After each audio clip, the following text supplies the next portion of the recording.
Call recording is on. And this is the E-Rotary Coastal Club's Thursday meeting. Again, happy to have you join us today. We'll go ahead and start with our Pledge of Allegiance.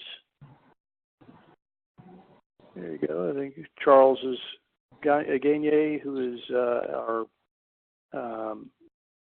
behind-the-scenes technical person in Ontario, Louisiana, is operating the slides today. And he said his connection's a little bit slow, so we get a little bit of slow response from him.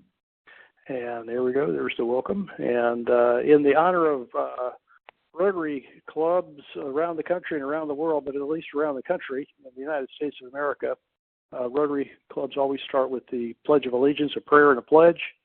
In the last couple of weeks, we've been saying a prayer as a result of flooding activities.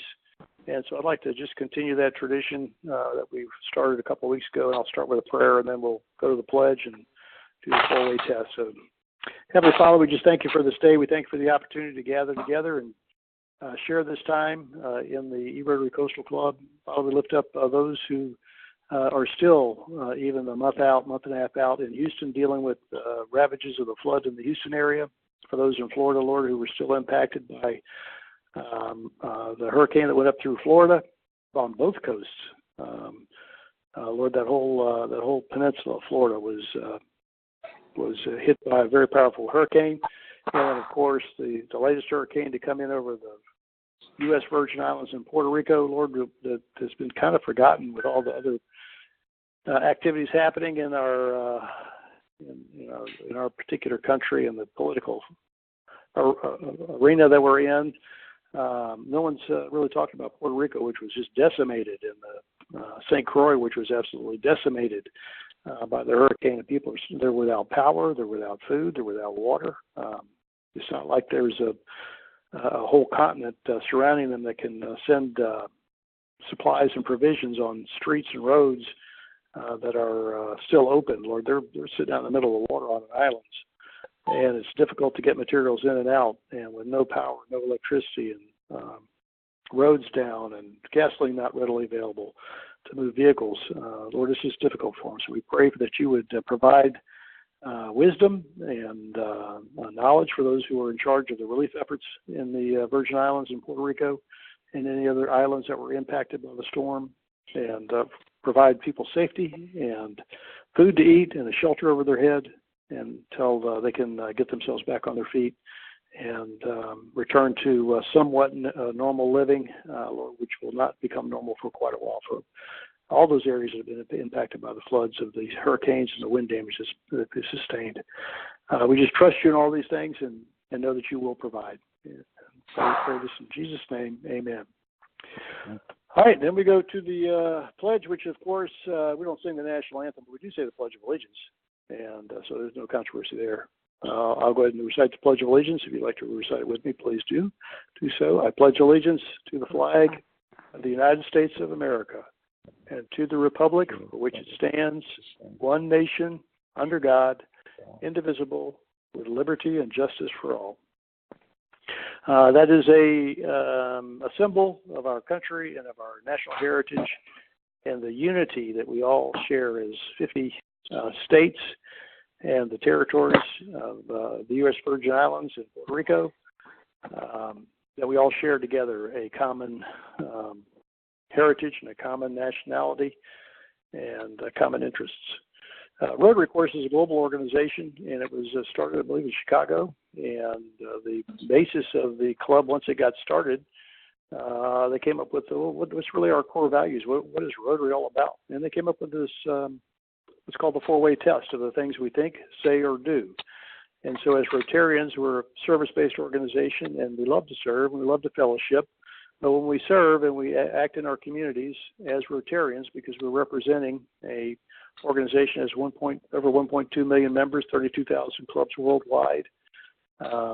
It's a pretty massive organization, and this is basically the four things that we try to think, say, or do. Is it the truth? Is it fair to all concerned? Will it build goodwill and better friendships? Will it be beneficial to all concerned? And so as we go about our daily activities, those are the 4 things that we try to instill in not just in Rotarian activities and our service activities, but also what we do in business and in our organizations to better our communities in which we live. And so with that, let me go ahead and introduce Susan. She serves as the director of the Barataria-Terrebonne National Estuary Program, and she reminded me last week was National Estuary Week. I can't wait to hear about what happened in National Estuary Week. I wrote back to her and told her I was definitely enjoying the shrimp that I was eating about every other day, and very thankful we have some very, very prosperous estuaries in the Louisiana coastal area. But prior to becoming director, she worked in the wetlands community for over 15 years, performing education and outreach on a host of Louisiana environmental issues. Susan worked with the Louisiana Coastal Wetlands Planning, Protection, and Restoration Act, that's CIPRA, Public Outreach Committee as a media specialist, technical writer, and public outreach coordinator. She's also the former Barataria National Estuary Program formal education coordinator. So with that, Susan, I'm going to turn the presentation over to you. All righty. Thank you very much. I appreciate y'all inviting me today. It's an honor to be here, and I'm pleased to see that y'all have a E-Rotary Club. That's really nice. So we are the Barataria-Terrebonne National Estuary Program. I want to start by letting y'all know that we are one of 28 national estuary programs. Let's see if I can make my thing move forward here.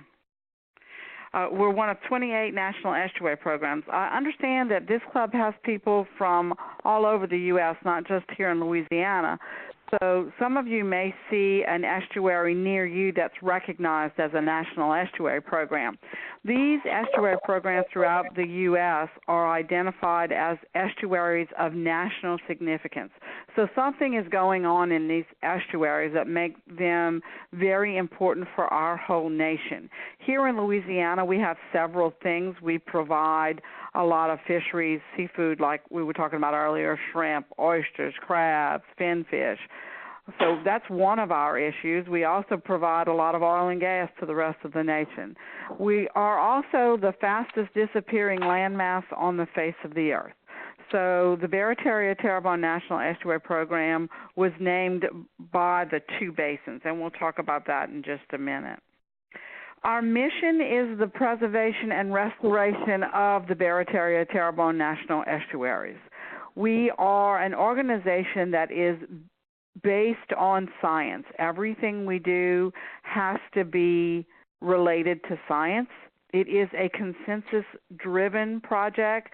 In other words, we have a 54-member management conference, and we all have to get together and agree on what's right for everybody. Your Rotarian list of things is very familiar to estuary programs. Estuary programs try really hard to do things that are good and right for everybody.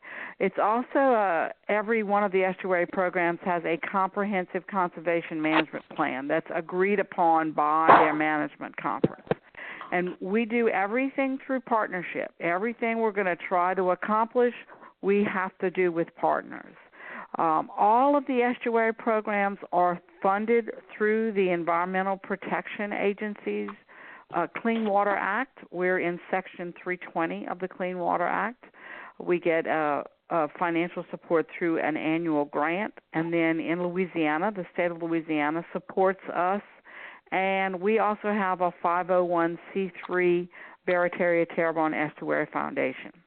Each year we report back to EPA. We also report to our management conference, and we report to the state of Louisiana. So we have a variety of reporting tools. What you see in this slide is an example of our recently completed 5-year evaluation that was done with EPA, and I'm happy to say we passed. So that's good news. So that kind of gives you a background of what we're doing. So where is our estuary? The Barataria-Terrebonne National Estuary is what I call the heart of Louisiana. If you can use your imagination a little bit and look at the map, you'll see that we have 2 basins, the Barataria marked in blue that goes from the Mississippi River to Bayou Lafourche, and then in orange from Bayou Lafourche over to the Atchafalaya River. There are 16 parishes in the Barataria-Terrebonne National Estuary, and all of them are a part of the project. So that's sort of where we are. So a lot of times I get asked, so what does the Barry-Terrebonne National Estuary Program do? And our primary start, as I said, is based on science. So we do quite a bit of scientific research. We spend a lot of time trying to learn about species and their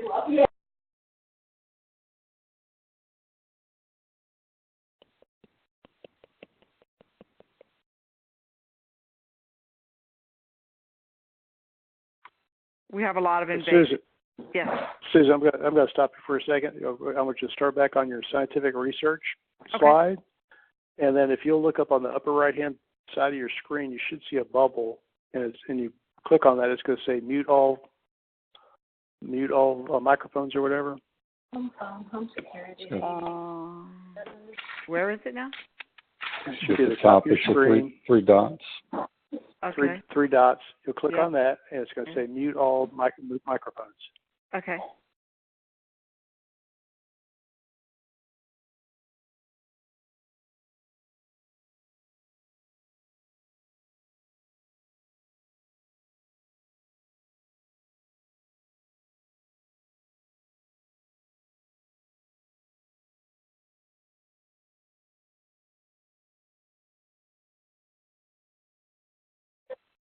It's okay. All right. Let's just go ahead.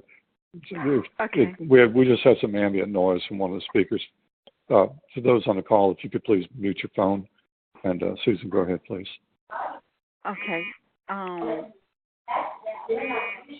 So a lot of our work starts with science, and these pictures show some of our research scientists out doing some analysis on soils, and their real research is on migratory birds and what's happening to migratory birds. Here in the National Estuary, we have several threatened and endangered species that we're working to protect.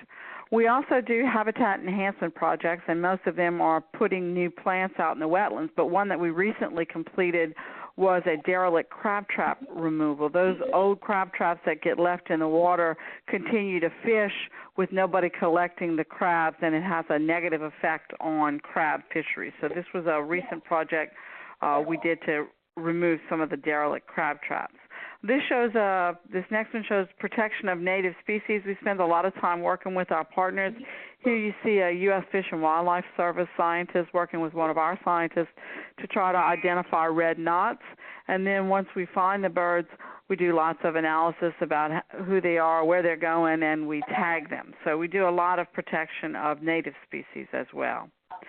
We try to reduce invasive species. Most of the estuaries around the nation have a problem with invasive species.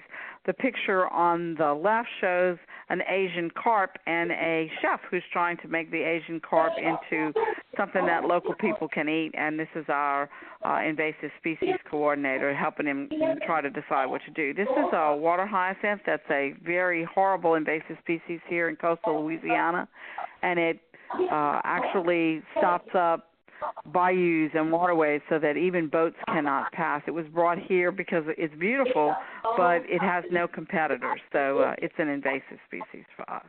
We're also doing a lot of work on water quality and water quality protection. This shows a map of a watershed called the Bayou Falls watershed. Now, you would think in Louisiana we wouldn't have a problem with E. coli, but we do. We have several areas in our watershed that have problems with people having the right kind of septic system. So we're even getting pollutants coming into our waterways. So we're working in all these little waterways that you see and trying to reduce pollutants into our estuary.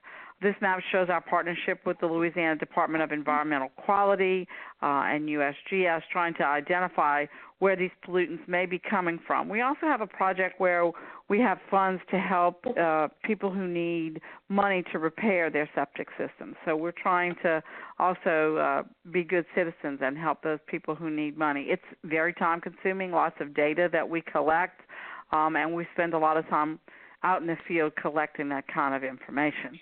We also do a lot of education. We do kindergarten. This is showing through 12th grade, but we also do work with the local university here, Nicholls State University, with their program. What you see on the left is a picture of Miss Alma Robichaud Jackson working with some school children, and what they're trying to decide is how big is the nest for certain birds, and then they're going to go on with the lesson. So Alma goes out and trains teachers so that they can work with students. On the right, you see Christy Monnier, who's our PR coordinator, and every year we have an estuary artwork competition where kids can draw pictures from the estuary, and then we turn it into a calendar. So these are other education and outreach projects we do. This is Ms. Sivanuna, who is working with a group of students to teach them about water quality and where pollutants come from and how they can drain into areas that we can use for drinking water. So it's important for kids to understand how all this works. So we spend a lot of time on education and outreach in an attempt to improve water quality. We have a lot of volunteer activities.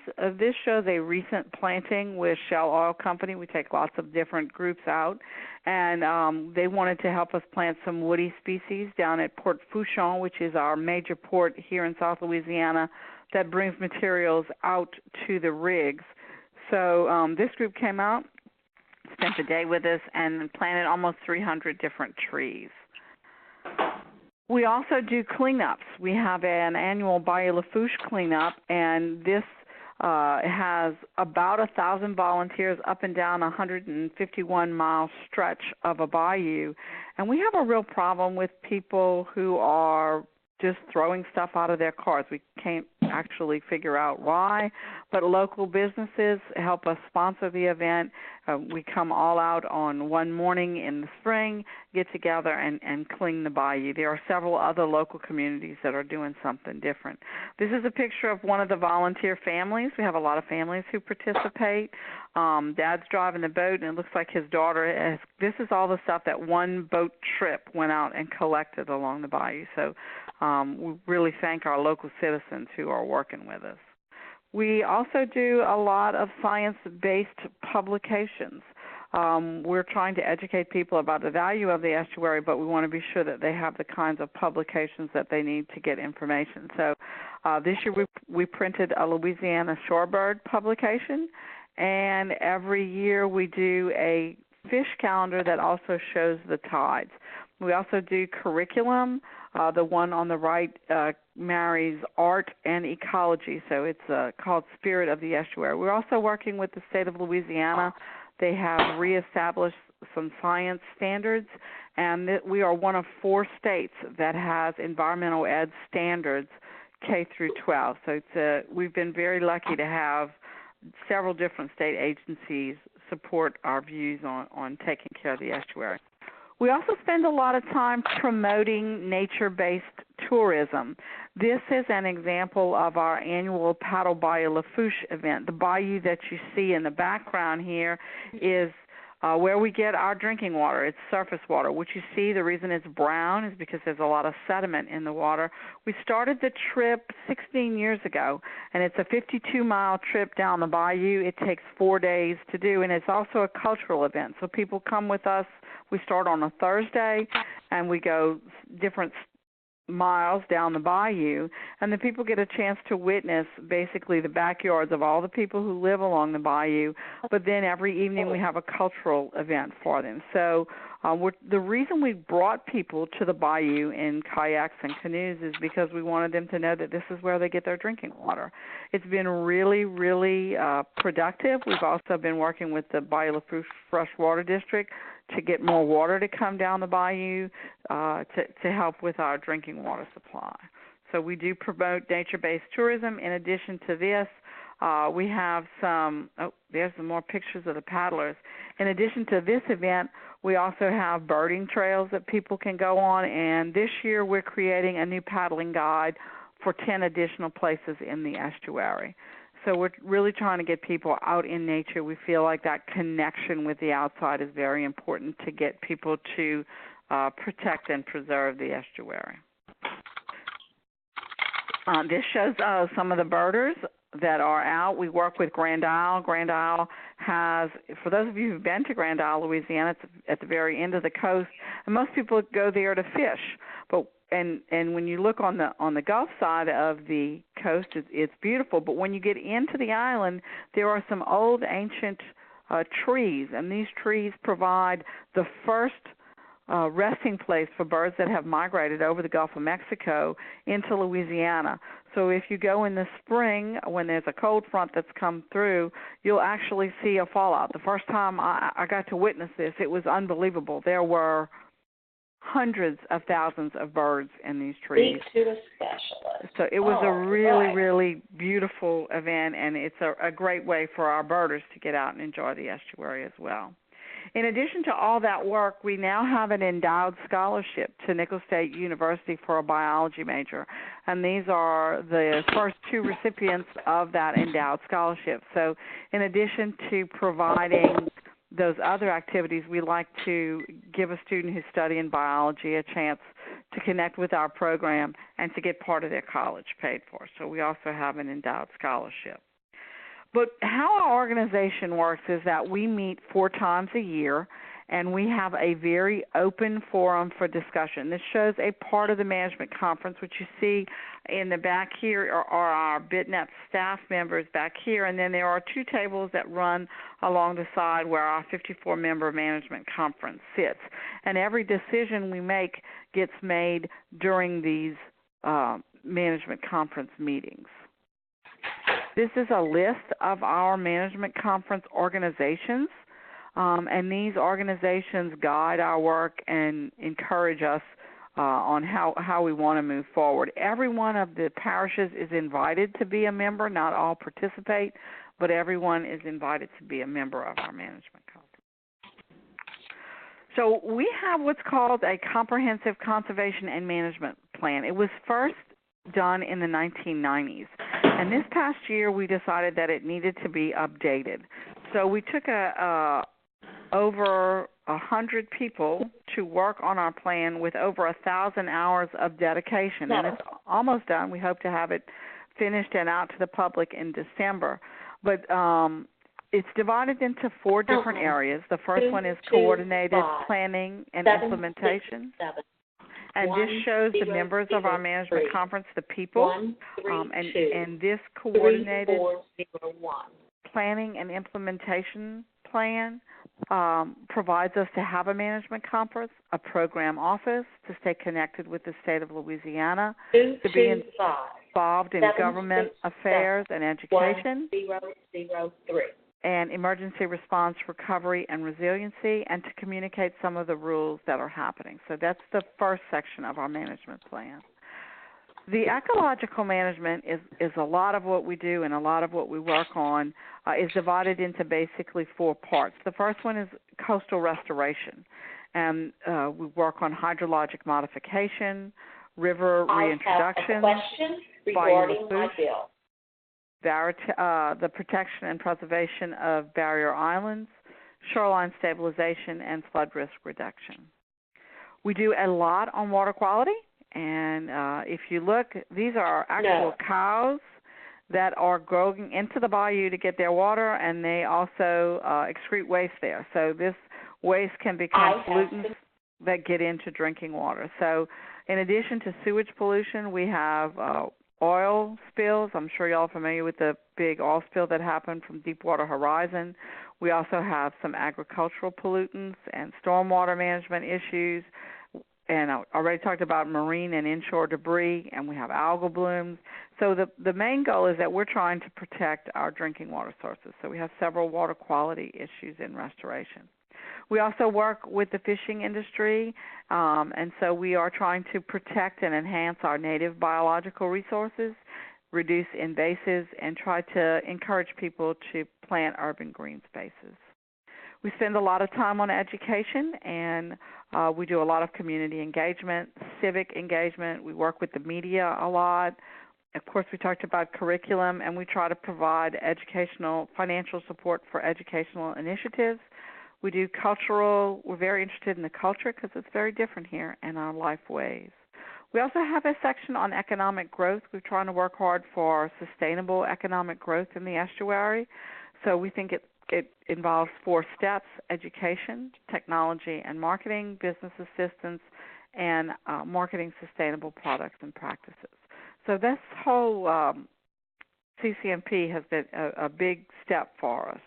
So that's sort of kind of what I wanted to share with you all and give you some opportunity to ask me some questions about maybe your local areas, your local estuaries, and anything you may want to know about the estuary program.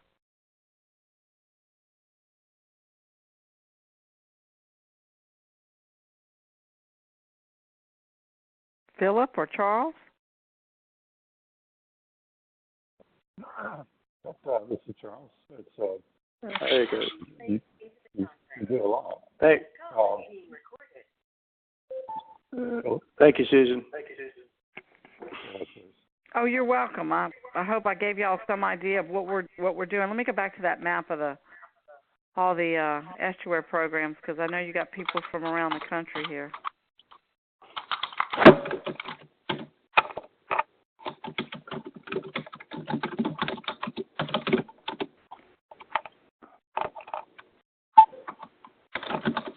Very good, very good. We appreciate the presentation. I'm just fascinated every time we have a speaker. I'm just blown away by the activities that are going on along our coastal area. I had until Charles mentioned you as a potential speaker. I had never. I'm a land lover up here in Baton Rouge. I'd never heard of the Bergeron National Estuary Program, and based upon your explanation of what it is, it seems like a pretty phenomenal organization. A couple of things I would be curious about in the presentation. One is what is your annual budget as an organization, as a program, or is it a budget everybody puts in something of their own and you're a cooperative program? So that's one thing. And so let me just ask that one first. And so are you a cooperative program amongst all these different agencies and organizations, or are you Well, let me give you the skinny on the budget. We get $600,000 from EPA. The state puts up a match, so that's $1.2 million annually that we get to run the organization. And then we have a 501c3 that different donors help our organization. Some donors may give us $5. Some donors may give us $250,000. It sort of depends on who the donor is and what their ability to donate is. So we do have our 501c3. So that part of our budget is flexible. Our employees also write grants. A lot of the people here write grants to fund their research and fund their work. So it's a little bit of a flexible. We have the $1.2 million annually that we know we're going to get, and then our staff writes grants, and then we have donors. That part of our budget can vary from year to year. So that's our basic funding strategy. Yeah, and your organization, I mean, with that list of organizations that are actually actively involved in the decision-making process, or I guess the board itself, is right, a pretty impressive list of the management conference. Pretty impressive list of organizations and individuals associated with those organizations that are associated with the BTNEP. Fascinating. Yes, I've got other questions.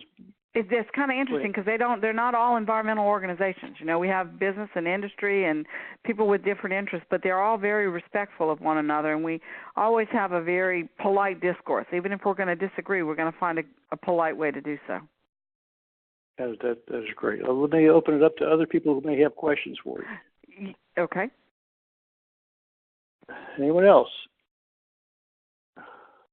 Susan, this is Charles. I was encouraged to see the involvement with the community and with what did you call it, the economic value of it all.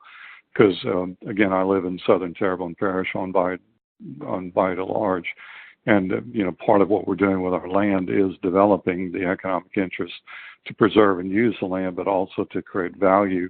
And we've heard that from several of our members as well. When we create economic value, that tends to change the conversation. Preserving things, the natural habitat, all those things are important. But again, when there's an economic interest associated with it too, it also elevates the conversation. So that's a good thing, very encouraging. Well, I agree, and our whole estuary program agrees with that. We understand that we are a value to the nation, and we need to be talking about that as well.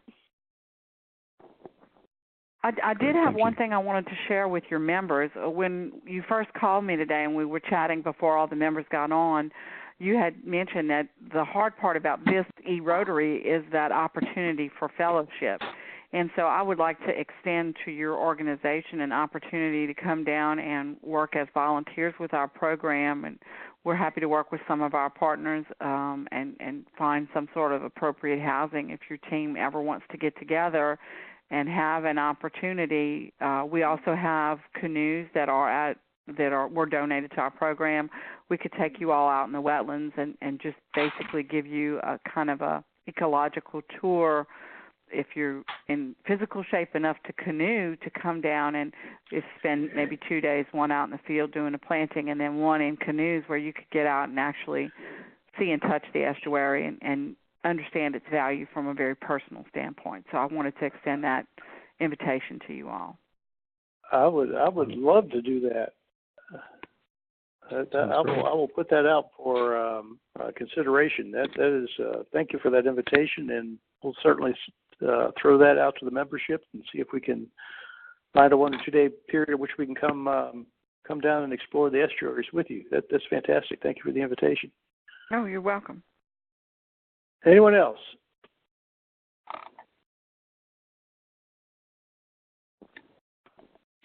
I'll just jump back in here. The couple of things that you were mentioning as you were going through your presentation, one of the volunteer activities with the Shell out there doing the plantings, as you indicated, was, and then of course you've invited us to come and be a part of that, which is great. I really also was very appreciative of the participation of businesses in the area on your, I guess your. I'm not sure if that was a fundraiser you were doing or I guess it was the water cleanup. Right, we do the Bayou Lafourche cleanup, right. Mm-hmm. Yeah, the Bayou Lafourche cleanup where you had the industries participating with you. That's fantastic. I love the kayak down the bayou for 4 days. You know, that's I would love to do that myself as well. But the one that I think that me personally, I would love to go see is when that, as you said, when that cold front comes through and go down to Grand Isle and see those birds in the trees, because I'd never really thought about Grand Isle being that first landing zone before they head inland.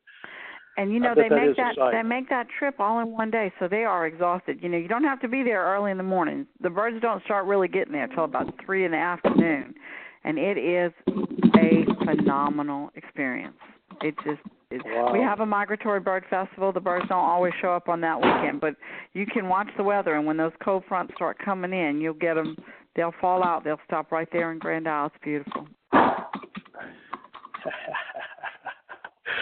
All right. Well, we'll have to do that. Anyone else have a question? Or comment?